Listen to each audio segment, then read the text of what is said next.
नमस्कार साथियों, स्वागत है आपका कक्षा 10 की क्लास में।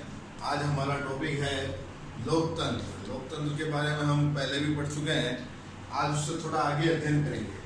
देखिए, लोकतंत्र संबंधी हम कुछ विभिन्न सिद्धांत जो हैं पूरे विश्व में जो प्रचलित सिद्धांत है, आज उनका अध्ययन कर लेते हैं। देखते हैं पहला सिद्धांत क्या है। लोकतंत्र का परंपरागत उदारवादी सिद्धांत या दृष्टिकोण। देखिए, इस लोकतंत्र का परंपरागतवादी सिद्धांत जो है, इसका विकास पश्चिमी जगत में हुआ, यानी पश्चिमी देशों में इसका विकास होने के कारण इसे पश्चिमी सिद्धांत भी कहा जाता है और वहीं से इससे लोकप्रियता मिली, इसलिए इसे प्रचलित भाषा में लोकप्रिय सिद्धांत भी कह दिया जाता है। अब देखिए, इस सिद्धांत को देने वाले जो प्रमुख विचारक हैं वो है Hobbes, Locke, Rousseau, Bentham, JS. Mill, PH. Green और Montesquieu, Abraham Lincoln, Jefferson, Herbert Spencer. इन विद्वानों ने अपने अपने लोकतंत्र संबंधी विचार दिए हैं और ये विद्वान कहते हैं कि व्यक्ति के सुख, स्वतंत्रता और अधिकार का पूरा ध्यान लोकतंत्र में रखना चाहिए। ये ही जो विचार है ये परंपरागत उदारवादी सिद्धांत के नाम से जाना जाता है।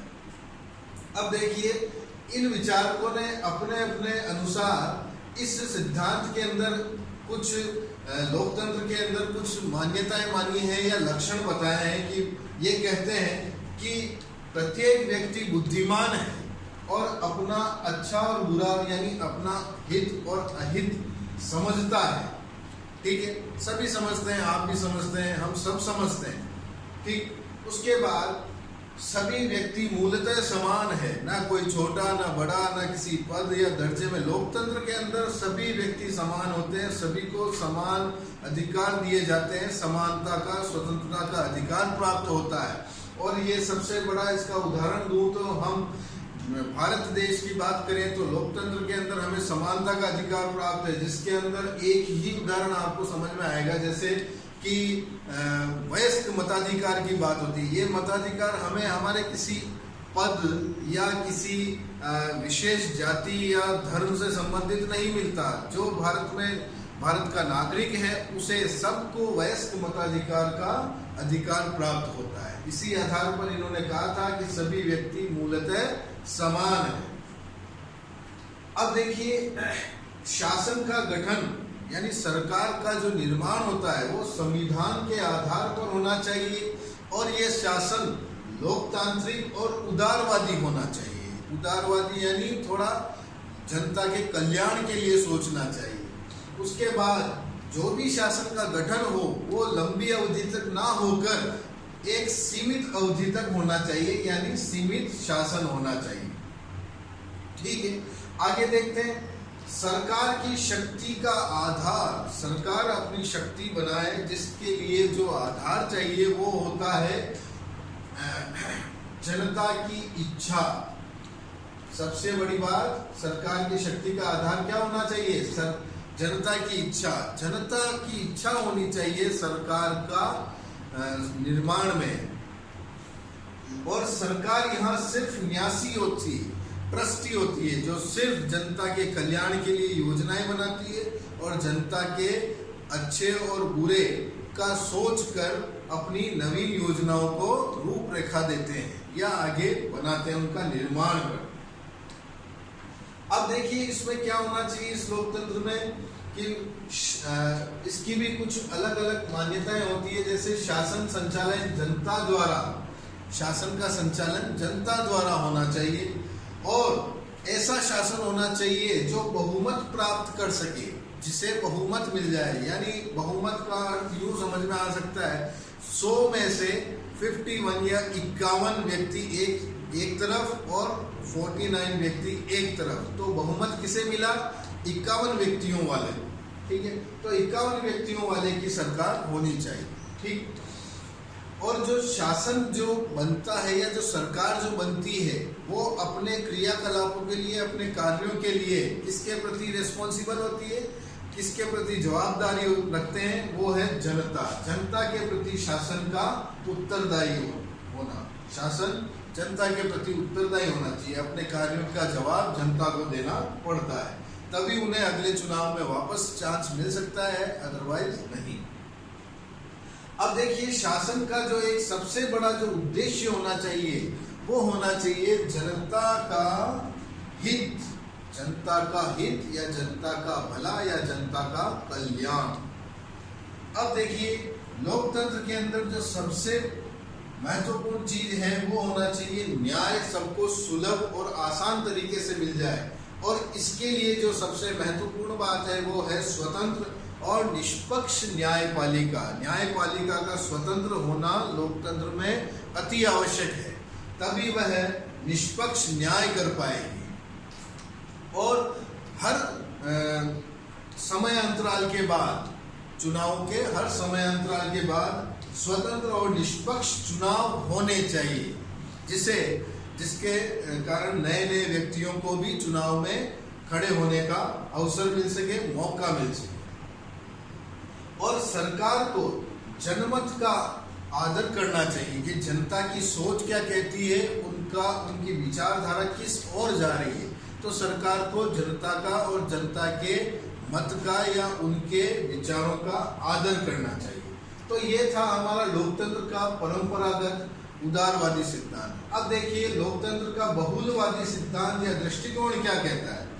देखिए, लोकतंत्र का बहुलवादी सिद्धांत ये कहता है कि समाज में संघात्मक रूप होना चाहिए, यानी कि एक बड़े शासन के अंदर भी एक छोटे छोटे यदि राज्य हों तो इन सब राज्यों को मिलाकर एक संघ बना लेना चाहिए।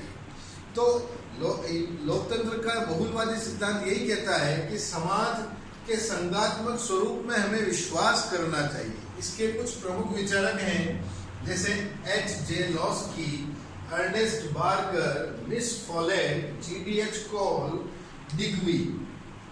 और दूसरे विश्व युद्ध के बाद रॉबर्ट डहल भी इस बहुलवादी सिद्धांत का विकास करते हैं, और इन्होंने इस बहुलवादी सिद्धांत को बहुलतंत्रवाद कहा।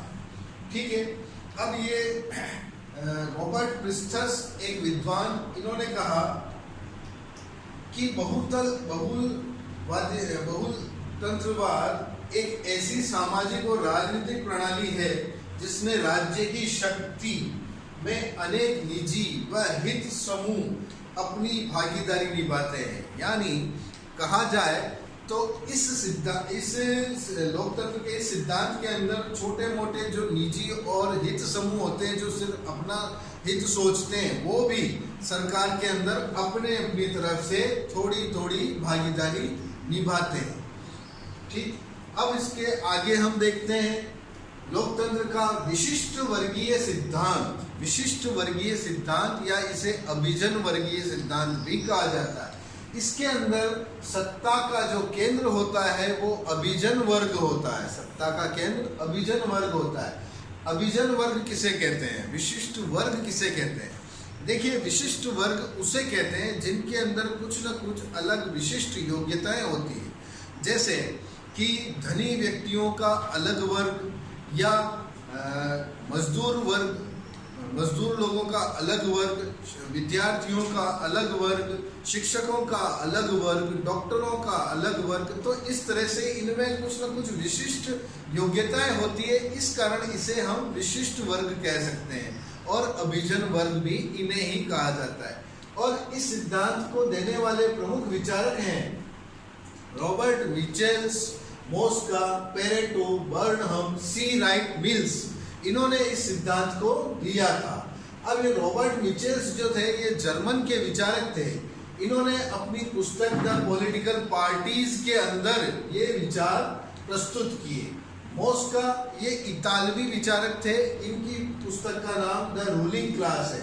इसके अंदर इन्होंने अपने विचार प्रस्तुत किए थे कि लोकतंत्र के अंदर अभिजन वर्ग का भी शासन होना चाहिए, या सिद्धांत या सत्ता में अभिजन वर्ग को बैठाना चाहिए। और अगर देखा जाए आम बोलचाल की भाषा में तो अभिजन वर्ग जैसे तैसे करके सत्ता में आसीन होते ही है।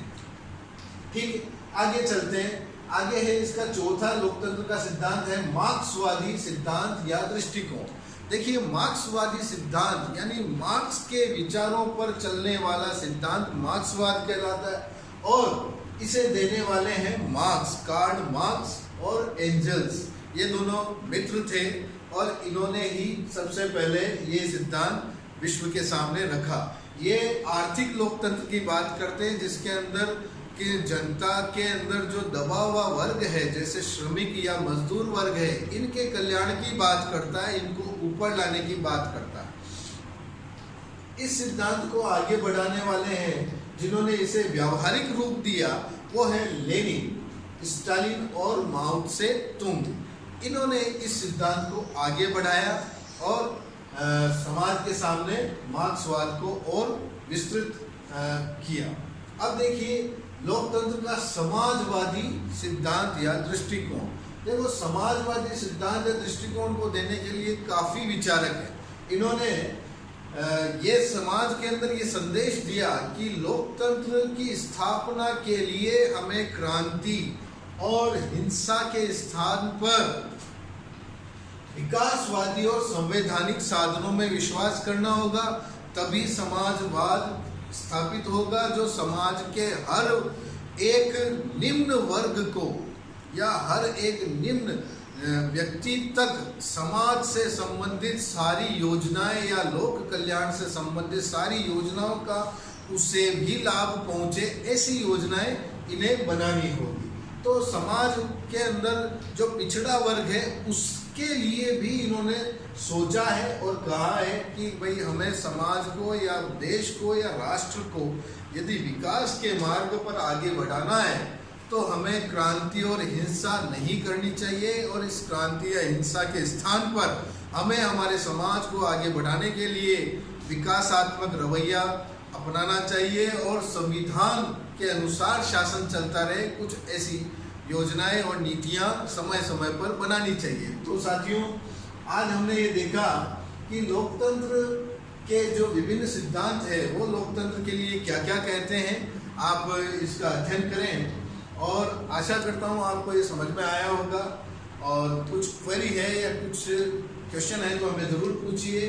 लोकतंत्र के अंदर आपको परंपरागत उदारवादी सिद्धांत, बहुलवादी सिद्धांत, विशिष्ट वर्गीय सिद्धांत, मार्क्सवादी सिद्धांत और समाजवादी सिद्धांत, इसका अध्ययन करिए। That's all for today. Thank you.